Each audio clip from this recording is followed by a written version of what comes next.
বস্তির জামাই কুডুভতি নাটকটির তাহলে কি ৩ নাম্বার পর্বটি আর আপলোড করা হবে না?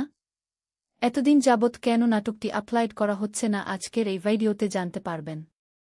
তাই আপনি যদি জানতে চান এই পর্বটি কবে আসবে এবং কেন এই পর্বটি আসতেছে না, আজকের এই ভিডিওটি একদমই টানাটানি করবেন না। তো ভিউয়ার্স, প্রথমে বলা যাক যে এই নাটকের আগামী ৩ নাম্বার পর্বে তবে কি এবার নিহান রাইসাকে বিয়ে করবে নাকি শাবনীকে বিয়ে করে ফেলবে? আপনাদের কি মনে হচ্ছে?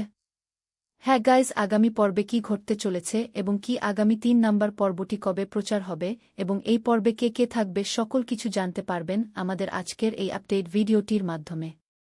তাই বলব, আজকের এই আপডেট ভিডিওটিতে একটি লাইক দিয়ে আমাদের এই চ্যানেলটি সাবস্ক্রাইব করে শেষ পর্যন্ত দেখতে থাকুন।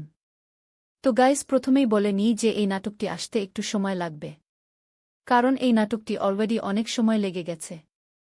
কারণ এই নাটকটির সময় লাগবে হলো এই নাটকের যেই মেইন নায়ক নিয়া আছে না, মানে যার নাম হলো গিয়ে রাইসা।